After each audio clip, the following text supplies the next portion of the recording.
RDC TV. O Rio Grande se conecta aqui.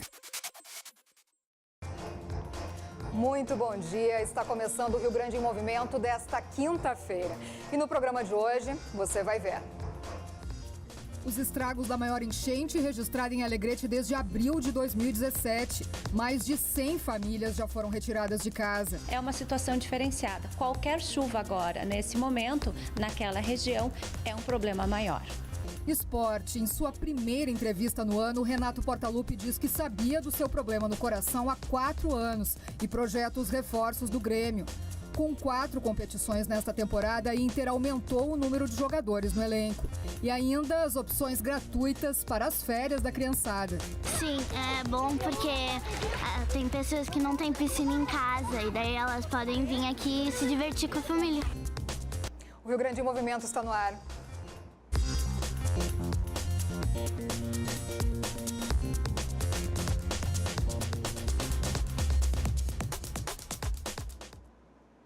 Um acidente no final da madrugada de ontem deixou um homem morto em Sapucaia do Sul, na região metropolitana.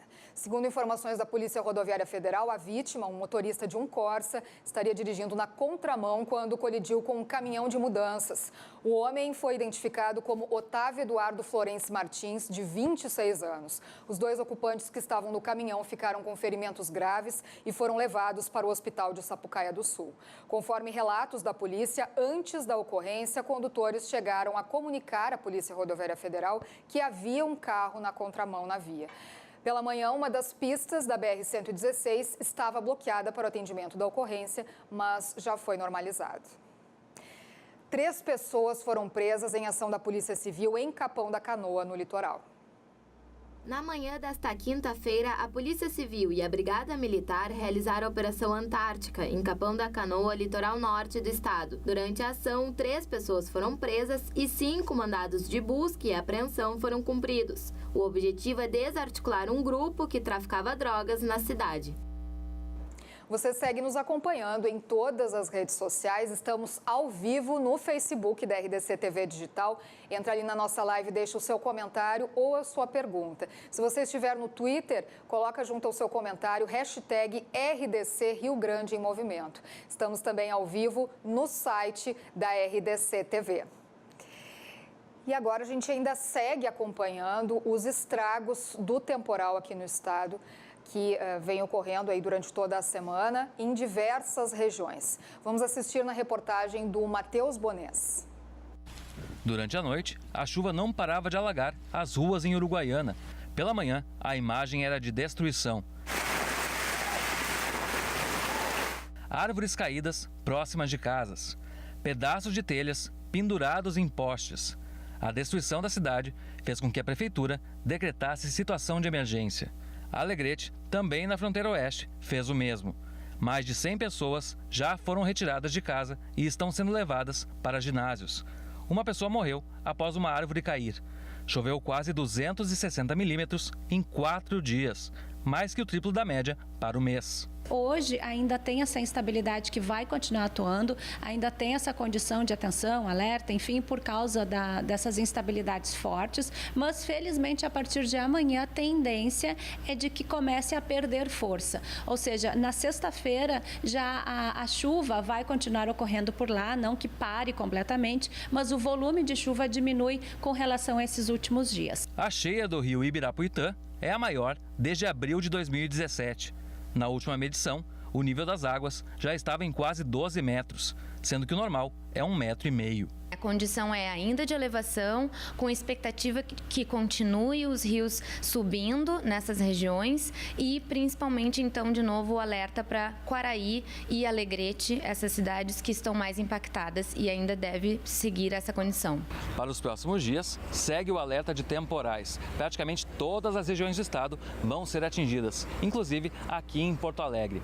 Mas a atenção especial deve continuar com a fronteira oeste, especialmente no final de semana, onde onde as chuvas devem ficar ainda mais intensas. É uma situação diferenciada. Qualquer chuva agora, nesse momento, naquela região, é um problema maior. A condição é de que, embora diminua um pouco, ainda vai chover naquela região. Então, a expectativa é de que os problemas continuem, né, e possam se agravar ainda mais em função dessa condição de tempo.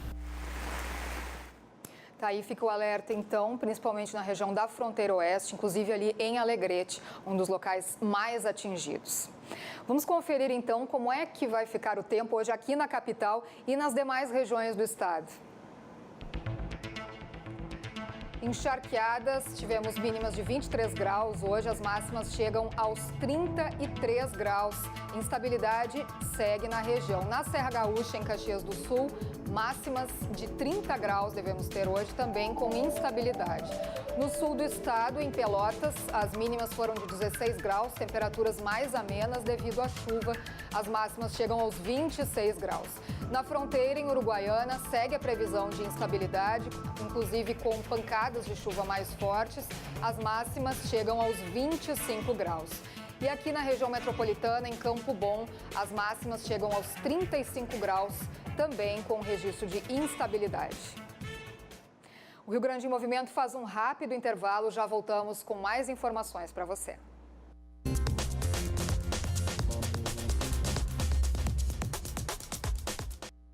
O Rio Grande em Movimento está de volta. Agora chegou a hora da nossa entrevista aqui no programa. Você pode enviar a sua pergunta aí no Facebook ou pelo nosso WhatsApp. No Facebook, ali na nossa live, coloca ali embaixo o teu comentário, a tua dúvida, que a gente traz imediatamente aqui. Vamos falar sobre o atendimento na Defensoria Pública. Pode colocar a tua pergunta também no WhatsApp, nesse número que apareceu aí na sua tela. E também estamos em todas as redes sociais, não esquece, né? RDC TV Digital. Recebemos aqui no estúdio, então, a Subdefensora Pública Geral do Estado, a Lisiane Hartmann, que veio esclarecer aqui com a gente algumas mudanças. Muito bom dia, bem-vinda. Bom dia, Lilian. Bom dia a todos os telespectadores e demais usuários das redes sociais. É uma satisfação estar participando hoje do programa. Agradeço o convite e a oportunidade para que a Defensoria Pública possa divulgar essas alterações que foram realizadas em relação ao atendimento da instituição.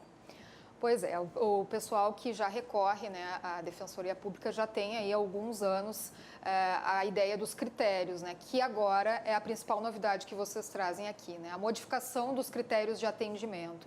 Isso. Como é que é hoje, quem pode ser atendido hoje na Defensoria Pública e vamos também falar das mudanças. Ok.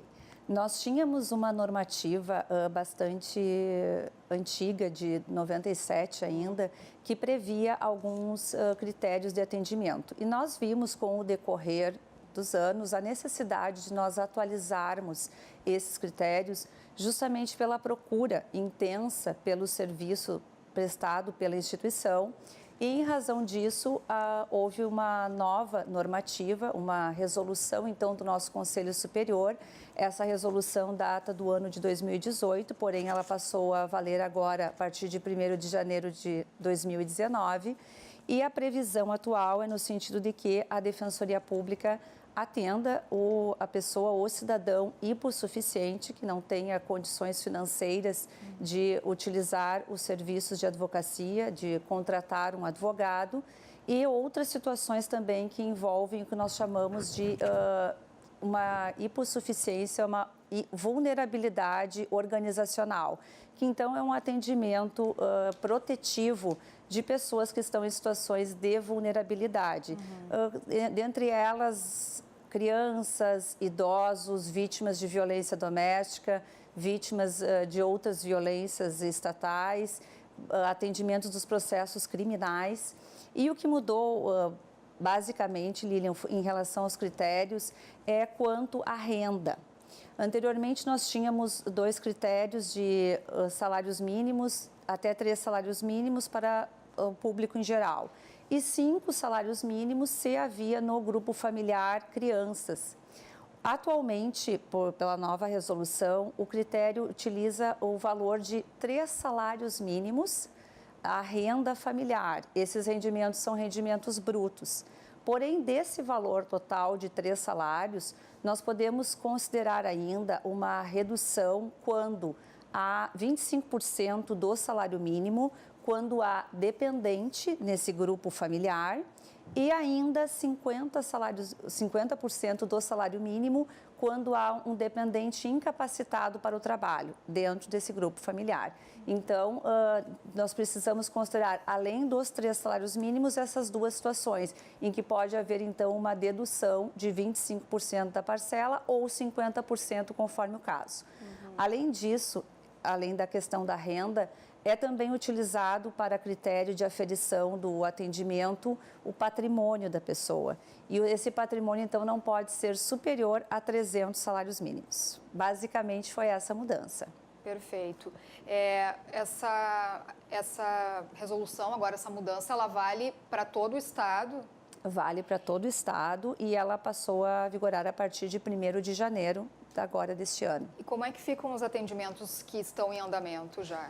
Os atendimentos que iniciaram no ano de 2018 valem as regras antigas ainda. Inclusive, isso foi bastante divulgado, está sendo divulgado também ainda para o usuário do serviço da Defensoria Pública e também dentro da Defensoria, servidores, defensores públicos. Há também uma divulgação dos nossos critérios no nosso site da Defensoria Pública, www.defensoria.rs.def.br. Nós estamos procurando proporcionar uma ampla divulgação para que as pessoas realmente não tenham essa surpresa dessa alteração. Já começamos a divulgar no ano passado e intensificamos, então, neste ano. Porém, saliento, quem teve esse primeiro atendimento no ano de 2018, vale a regra anterior. Perfeito. Foi publicada em outubro, né, no diário? Isso. Foi publicada no mês de outubro de 2018. Essa resolução é do Conselho do mês de outubro e foi publicada no mesmo mês. Teve uma discussão bem ampla antes, né? Foi bem discutido, porque muitas pessoas, se a gente for conversar, assim, tem muita gente que é contra, né? Alguns são a favor. Tem uma certa polêmica, né? Sim. Teve que ser discutido.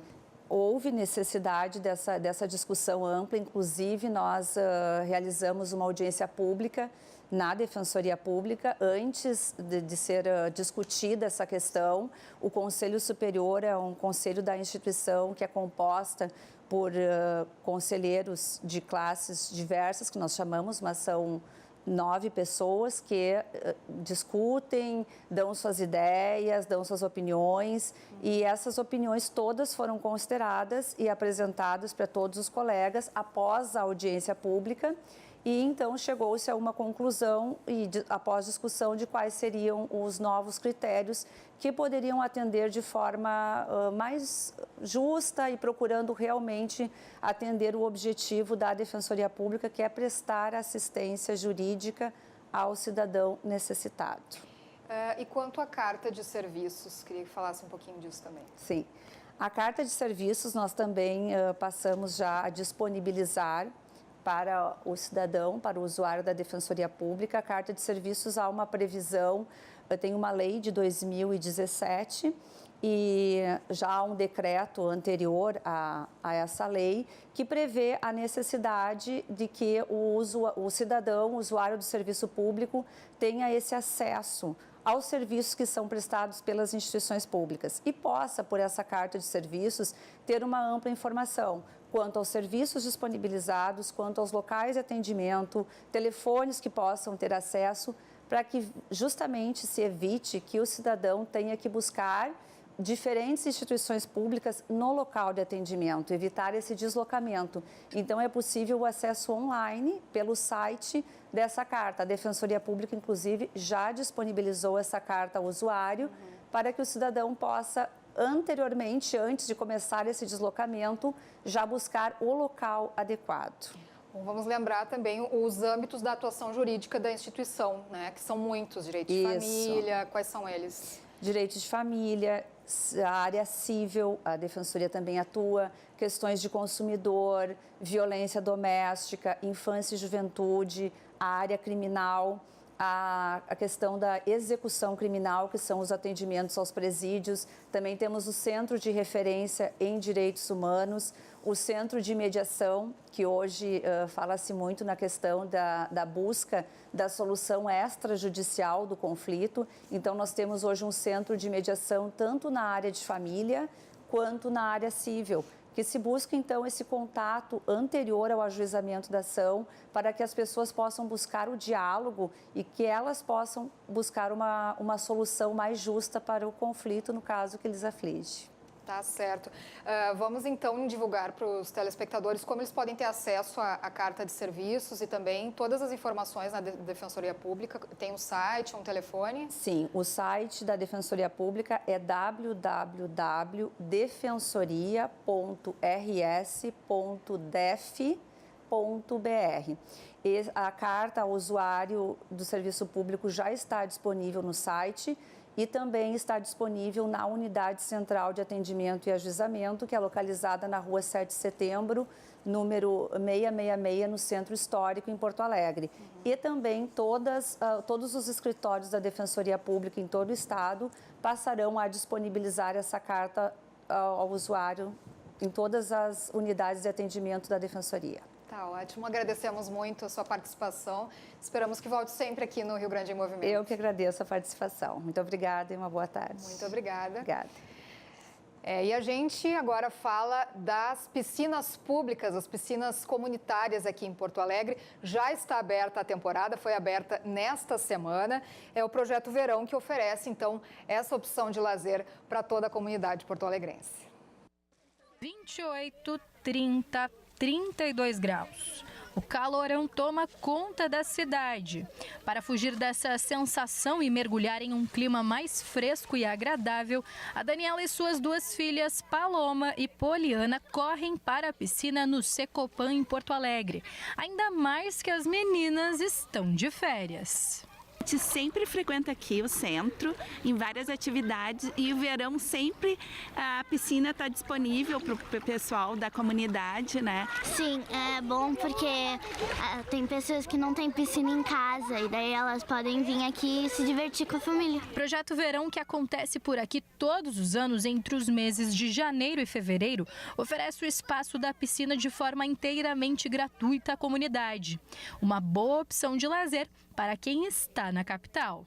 Toda a comunidade é uma opção de lazer para as pessoas do município, né, que queiram participar. Então, está aberto para qualquer pessoa. Se essa opção já é uma boa pedida para aliviar todo esse calorão do verão, ela também é uma boa oportunidade para aprender um novo esporte. Depois disso, ela pode também se inscrever para frequentar as aulas de hidroginástica, natação, agendamentos institucionais e o horário do banho livre, que é o horário que tu pode vir curtir com a tua família, trazer a família e vir curtir. Para se associar, basta levar um documento oficial com foto até a sede do Secopan, que fica na Rua Arroio Grande, número 50, no bairro Cavalhada. O atendimento é de terça a domingo.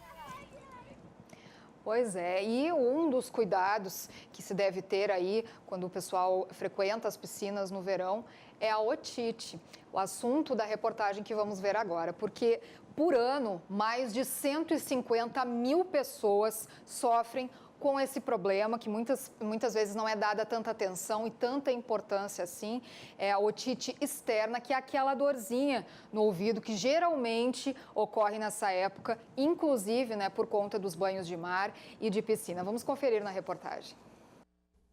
É tempo de aproveitar o sol e tomar aquele banho de piscina, mas também de redobrar o cuidado com os ouvidos. Sabe aquela dor que você sente no tímpano? Ou simplesmente, quando encosta na orelha, pode ser um dos sintomas de otite. Duas delas são bem comuns. A média ocorre de forma interna, geralmente atrelada a problemas respiratórios. Já a externa acontece na área do ouvido, revestida por pele, principalmente com um excesso de água no ouvido. Por ano no Brasil, são registrados 150 mil casos de otite externa e justamente 80% deles ocorrem durante o verão. É preciso prestar atenção a sintomas como abafamento e perda parcial de audição, além de pressão no tímpano e também coceira e, claro, a dor, bem incômoda. Para prevenir, é bom cuidar das mudanças bruscas de temperatura, manter a área do ouvido seca e controlar o uso de cotonetes. O cotonete também, além de fazer um atrito e abrir uma área de comunicação, ou seja, um caminho para a infecção, ele retira a oleosidade do canal do ouvido, que inclusive tem um pouco de cera, né? E essa cera, essa oleosidade, de alguma forma serve como proteção. O tratamento é clínico na maioria das vezes, raramente precisando de cirurgia. Basta consultar o médico para saber qual é o tipo de otite e ele vai recomendar o medicamento. Acaba sendo utilizado muito frequentemente gotas, porque são de fácil absorção, fácil administração, né? Essas gotas muito frequentemente têm antibiótico e de alguma forma tem também um efeito anti-inflamatório, tá? Importante muitas vezes é fazer também uma limpeza quando tem otite externa, tá? Então fazer uma limpeza no canal do ouvido e a instilação de gotas tópicas. E agora o nosso assunto segue sendo as férias. Colônia de férias é uma ótima opção, né? Tem muita gente que gosta. E você sabia que aqui na região metropolitana a gente tem também essa opção em Canoas, por exemplo? Fica atento aí na nossa reportagem que a gente vai trazer todos os detalhes para você. Eu quero saber quem é que está de férias aqui. Se tem uma coisa que a Alanis e a Camila não abrem mão curtir as férias. Elas aproveitam os dias de descanso, ou melhor, os dias de diversão na terceira edição da colônia de férias promovida pelo município de Canoas, na região metropolitana. É bem legal, porque a gente vai criando novas amizades, né? Daí é bem legal fazer amizade aqui. Muito bom, porque às vezes tem crianças que ficam no celular, né? Passar quase a tarde toda no celular. As atividades de educação física, de recreação e esportes são oferecidas de forma gratuita para as crianças, adolescentes e adultos. Tudo acontece aqui no Centro Olímpico Municipal. E o objetivo maior é tirar eles daquele vício digital, de ficar no computador, no celular, e vir para esse espaço aqui maravilhoso que nós temos, praticar atividade física, lazer, recreação. E um dos principais objetivos desse projeto é para que quadras assim, que estão vazias, possam ficar assim, cheia de talentos que pratiquem o seu esporte favorito. A colônia é para quem quer curtir as férias, mas também para descobrir novos talentos. Mas também nós temos o projeto Talentos do Esporte, que ele tem um fundo específico, uma ideia, um escopo específico, que é formar talentos. A programação da colônia de férias vai até o dia 12 de fevereiro e encerra com o acampamento para os participantes. Tá certo, essa colônia aí que já está na terceira edição e tem aí, como você viu, modalidades esportivas para jovens e para adultos. A gente vai para um rápido intervalo, daqui a pouquinho vamos conferir tudo sobre o esporte. O João Batista Filho já está chegando aqui para trazer as informações para a gente. Fique conosco.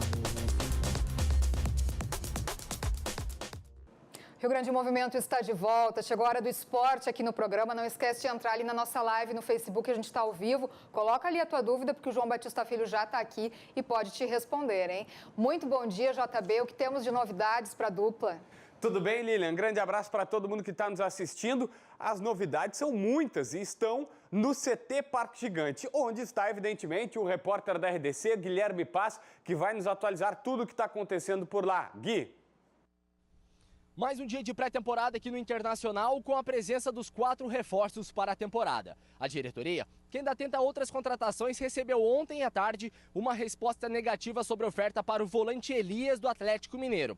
Agora, a expectativa fica por conta da chegada de Matheus Galdesani do Curitiba, que será envolvido em uma troca por Gabriel Dias. Mas a principal notícia aqui do Internacional fica por conta de uma reportagem assinada pelo jornal Correio do Povo, que revelou mais uma descoberta do Ministério Público sobre as contas do presidente Vitório Pífero. Nela, descobriram que o Internacional pagou cerca de R$150 mil de luvas para o jogador PC Magalhães e no mesmo dia, um tio do jogador depositou R$30 mil na conta do ex-vice de futebol Carlos Pellegrini.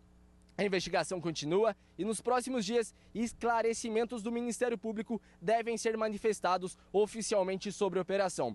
Com as notícias do Internacional, Guilherme Paz.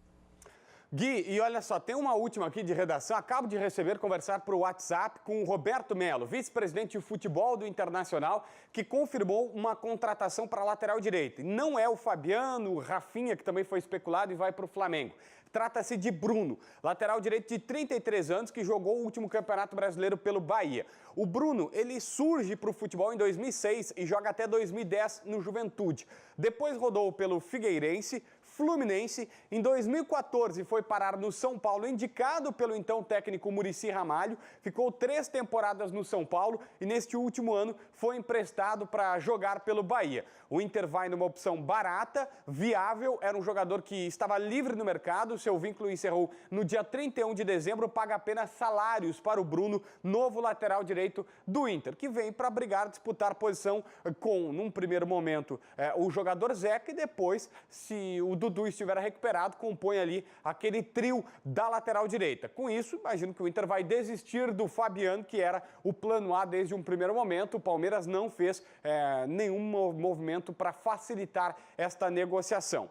É importante o seguinte, o Bruno não é necessariamente o lateral dos sonhos do Internacional. Foi o que deu para contratar. O cara viável. Todo mundo sabe, a gente insiste nisso, não tem dinheiro no cofre. Então, o Bruno era o que dava. Não sei se era a melhor opção. Confesso que fico na dúvida. Será que não tem ninguém nas categorias de base? Será que o Inter não tem competência para, nos 2 últimos anos da gestão do presidente Marcelo Medeiros, conseguir trazer, captar, nem que seja semi-pronto, um lateral direito para a categoria de base que neste momento pudesse ser o reserva à altura do Zeca? Olha, trazer o Bruno com 33 anos, pelo menos ele é barato. O Inter, que está recheando o seu grupo de jogadores, né? Já apresentou alguns. E o Guilherme Paz nos traz isso.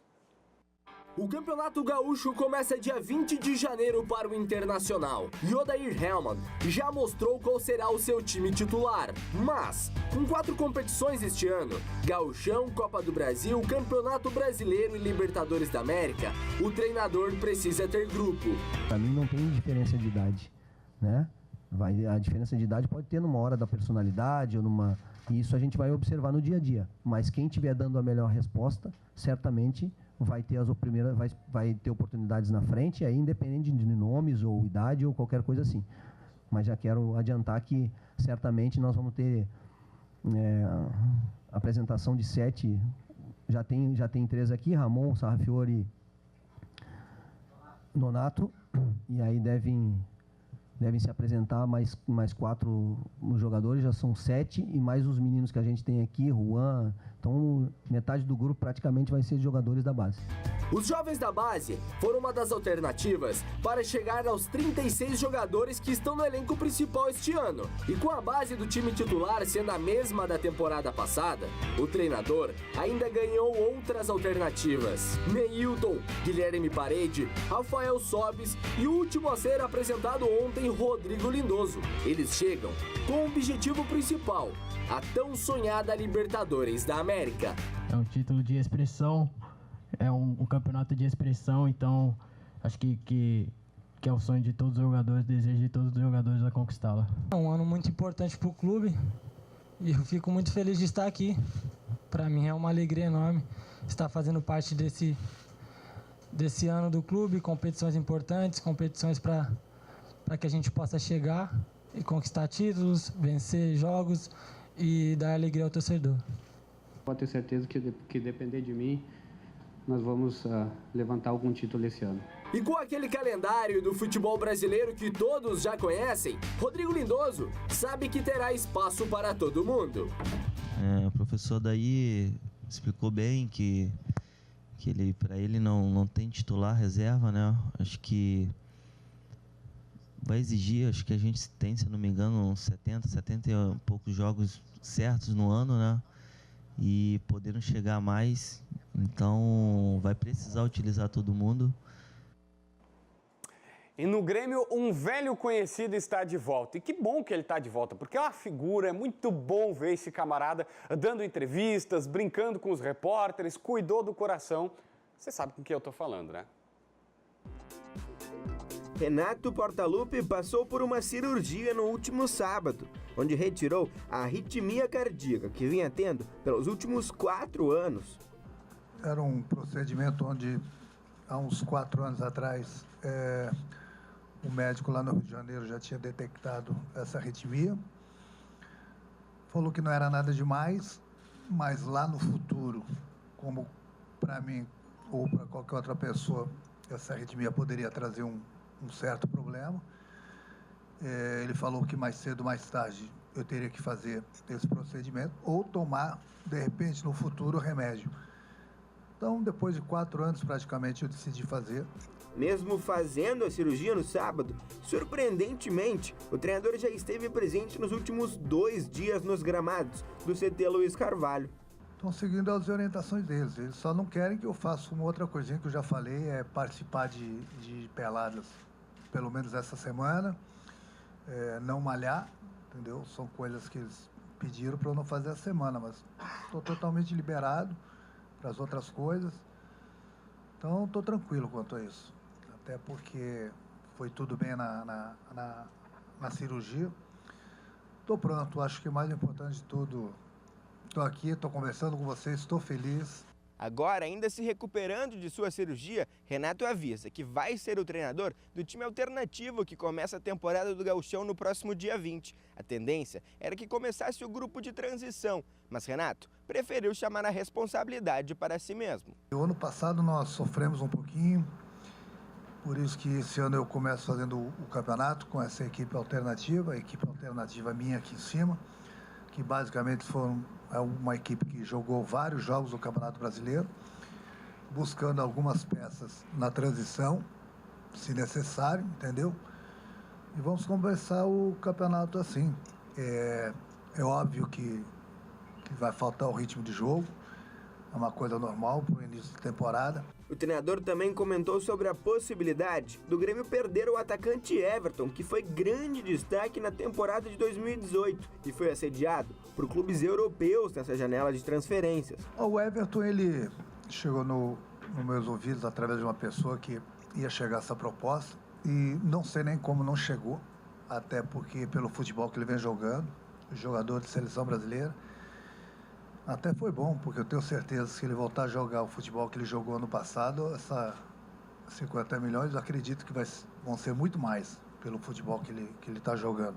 E é assim, já brincando e sorridente, que Renato se prepara para mais uma temporada no comando do Tricolor. Renato é uma figura, né? Mas vamos por partes. Primeiro a questão do time no Campeonato Gaúcho. Achei muito interessante e positiva essa proposta do Renato, colocar os reservas para jogar. Afinal de contas, esses reservas devem ser usados no Campeonato Brasileiro. É um time com Paulo Miranda, daqui um pouco Juninho Capixaba, Marcelo Oliveira, Tony Anderson, Matheus Henrique, PP. Então são jogadores que a gente vai acostumar a ver, assim como no Brasileirão do ano passado, que eles jogaram em 10 das 38 rodadas, quando o Grêmio estiver envolvido em Libertadores e Copa do Brasil. E não há nada melhor do que colocá-los desde o Campeonato Gaúcho para pegando o ritmo de jogo, para não ter depois aquela desculpa, fiz um time às pressas. Não. O Renato, para mim, acerta em cheio nesse aspecto. Ponto 1. Agora, uma outra situação. O Renato dizer que não chegou uma proposta de 50 milhões de euros pelo Everton, que ele estranha, mas que é até melhor, porque em 2019 o Everton vai valer mais do que isso, com todo respeito. A gente não pode se iludir e não olhar a realidade. O mercado brasileiro não absorve esse tipo de preço. Ninguém vem aqui e paga mais do que 50 milhões de euros. Nós estamos falando, só para o pessoal ter uma noção, de mais de 250 milhões de reais.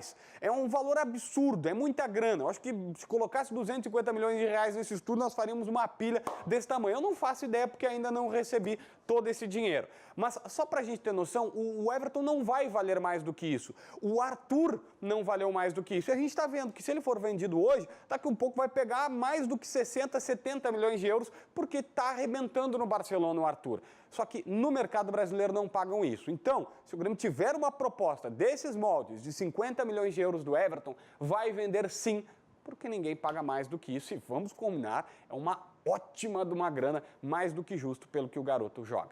Tá certo, Lilian? É isso aí, JB. Muito obrigada. Amanhã a gente tem mais informações e o comentário do João Batista Filho aqui no Rio Grande em Movimento.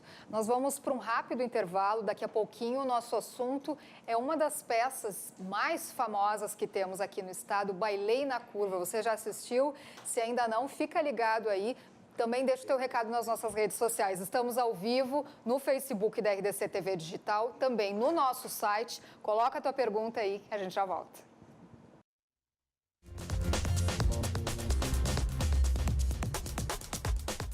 O Rio Grande em Movimento está de volta e o Porto Verão Alegre iniciou aqui na terça-feira e vai até fevereiro aqui com mais de 100 espetáculos para o pessoal que fica por aqui conseguir aproveitar bastante esse período de verão com muita cultura, artes cênicas, arte pura aqui na capital. A gente tem agora uma reportagem do Matheus Bonês para saber os detalhes. Até 17 de fevereiro, o público pode conferir 116 atrações. Mais de 40 são inéditas no festival. Há algumas peças clássicas dos palcos gaúchos, como Pois é Vizinha, Bailei na Curva e Homens de Perto. Esta edição marca o aniversário de 20 anos do Porto Verão Alegre.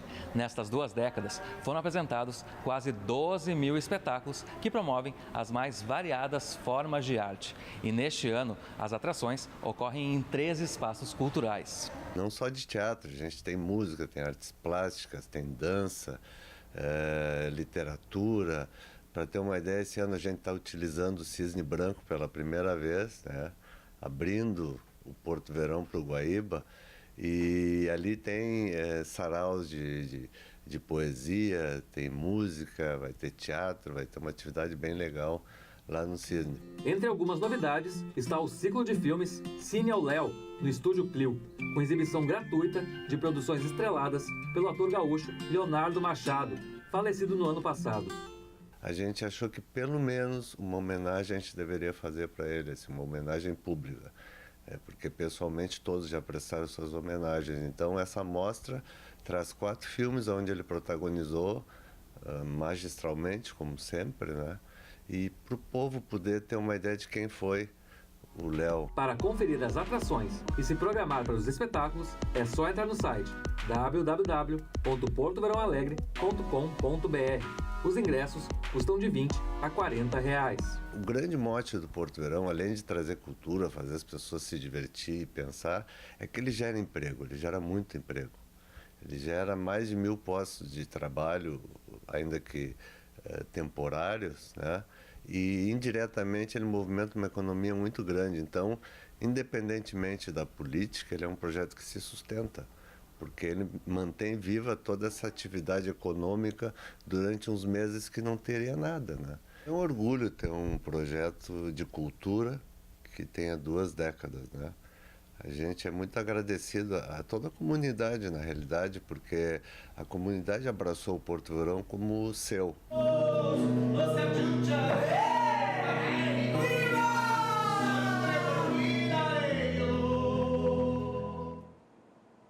Pois é, essa iniciativa, essa grande iniciativa aí, o Porto Verão Alegre já tem 20 anos e nós vamos falar agora de um dos sucessos, uma das peças mais antigas e mais famosas, que inclusive já participou de praticamente todas as edições aí do Porto Verão Alegre, que é o Bailei na Curva. Recebemos aqui no estúdio então o produtor executivo Gustavo Saul. Muito bom dia, bem-vindo. Eu que agradeço o convite, é um prazer estar aqui. Então, Bailei na Curva já tem essa parceria com Porto Verão Alegre praticamente desde o início? Desde o início. Digamos que eu acho que o Bailei está desde a primeira edição do Porto Verão Alegre. O Bailei não ficou 35 anos ininterruptos. Teve alguns períodos de transição que ele não se apresentou. Mas, basicamente, o Bailei na Curva entrou junto com o Porto Verão. 35 anos aí.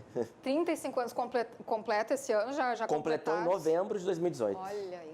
35 anos. Pois é, a gente estava conversando aqui, obviamente, né, já tivemos muitas trocas de elenco aí nesse período, mas um nome se mantém, que também é um grande nome aí das artes cênicas, Júlio Conte, que é o diretor, tá os 35 anos aí. Também ele tem o texto, né, da peça dele também. O texto também, o texto, na verdade, é do Júlio Conte, com 8 autores, que é o Flávio Bica Rocha, a Cláudia Curso, Márcia do Canto, Regina Goulart, Hermes Mancilha, Lúcia Serpa e... são esses. Então, ele foi um projeto criado em 1983, né?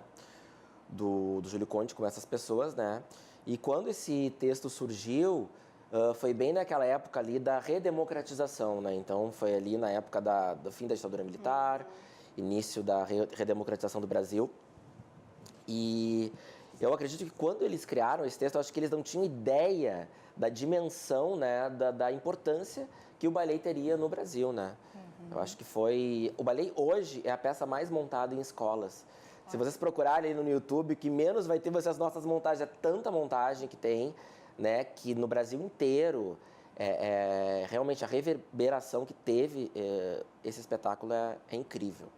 Pois é, a gente está agora num momento de transição novamente, né? Já tivemos vários aí nessas décadas. Teve muitas adaptações, vocês tiveram que mexer muito assim ou não? Pequenas modificações, a essência do texto se mantém. Claro que atualizando os momentos políticos a gente faz algumas adaptações, né? Que não se encaixam tanto como antigamente. Mas basicamente a essência do texto se mantém, né? E com essas pequenas alterações. Segue bem atual. Vamos contar então um pouquinho do que trata o Bailei na Curva. O Bailei na Curva narra a história de 7 crianças vizinhas da mesma rua que no dia 1º de abril de 1964, quando estoura o golpe militar. Então a peça vai desenhando toda a trajetória dessas crianças na década de 70 e de 80. O interessante do Bailei, né, que eu acho interessante para quem não conhece, é que tem toda uma comédia que deixa essa história mais leve. Então, por mais que trate de um tema muito pesado, que foi a ditadura militar, é tratado de uma forma leve, uma forma que questiona, mas que não fica pesado para o público. Então termina, as pessoas riem, as pessoas se emocionam e gera todo esse questionamento, né, que é muito essencial desses temas. Pois é, ele é divertido e leve, como citaste, até porque tem as crianças, né, no espetáculo. Exatamente. Então tem essa leveza, essa ingenuidade, né, que a inocência das crianças está presente no espetáculo. E por isso que a gente coloca ali, né, que a classificação é 12 anos, porque é perfeitamente possível uma criança assistir, né? Não tem nada que impeça. E isso é essencial, porque a visão da criança é aquela visão pura. Isso é importante mostrar, né, a pureza da criança. Né? E assim, eu como produtor é um prazer, assim, eu tô há 6 anos, né? E esse grupo é um grupo incrível, é um grupo unido, é um grupo parceiro, né? Que eu acho que nesse momento que a gente está vivendo, essa peça é muito atual. Pois é, se tornou extremamente atual, assim, essa época dessa ruptura política, esses questionamentos que a gente está passando. Eu acho que esse momento o Bailei se revitalizou para esse momento atual que nós estamos vivendo. Pois até inclusive eu ia te perguntar se vocês agora têm um planejamento aí para esse ano de seguirem aí por outros locais, o que vocês já têm planejado, porque o tema está super atual, a gente sabe. Né? A gente está pensando em fazer mais uma temporada durante esse ano, não sabemos a data ainda, e nós queremos voltar também a circular com a peça, né? Pretendemos, assim, circular pelo Brasil, claro que não tem nada formalizado ainda, mas a gente pretende organizar a agenda para tocar Brasil afora. Nos 30 anos, quando a peça completou 30 anos, teve uma temporada muito legal em parceria com a Opus também, que nós fizemos uma circulação com o Rio de Janeiro, São Paulo, né? E a gente vai tentar, provavelmente, fazer alguma coisa assim para circular novamente.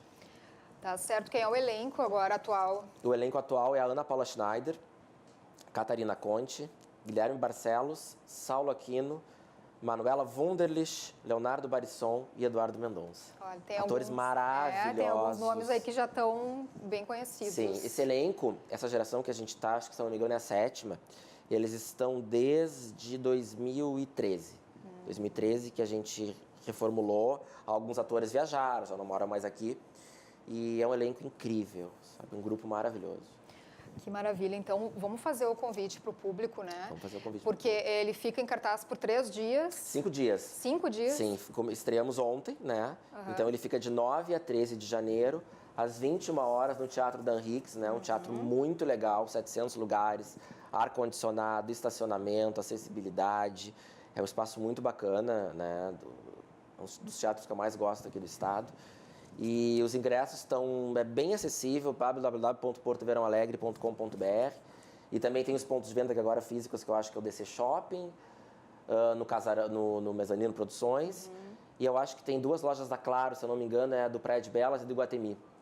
Mas no site é bem prático de comprar, seguro, né? Então... 20 a 40 reais, né? 20 a 40 reais, exatamente. Bom, como é que foi a estreia? A estreia foi linda, foi muito legal ontem, estava maravilhoso, um público, casa cheia, estava muito bacana, esperamos que os próximos dias assim estejam tão lindos quanto ontem. Então, vamos encerrar, então, chamando o público, né, no Teatro da Anne Higgs, que fica ali na Ipiranga, 5321, aqui na capital. Por favor, faça o teu convite, então, para o pessoal que ainda não conferiu esse sucesso aí do Teatro Gaúcho. Pessoal, quero convidar todos vocês para conferir o Baile na Curva, uma peça essencial, 35 anos em cartaz, e num espaço maravilhoso, como é o Teatro da Anne Higgs. Estão todos convidados, de hoje até domingo, às 21 horas, no Teatro da Anne Higgs. Muito obrigada, sucesso nessa temporada e nas próximas que devem vir agora em 2019. Obrigado, Lili, é um prazer estar aqui. Um abraço a toda a equipe e ao Júlio Conte também. Pode deixar, um abração. O Rio Grande em Movimento vai ficando por aqui. Nós voltamos amanhã ao meio-dia com mais notícias e informação para você. Um ótimo dia. Até lá.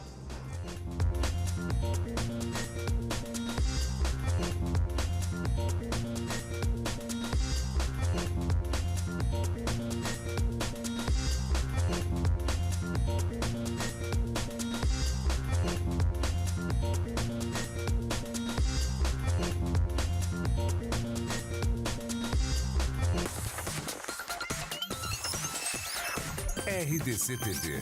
O Rio Grande se conecta aqui.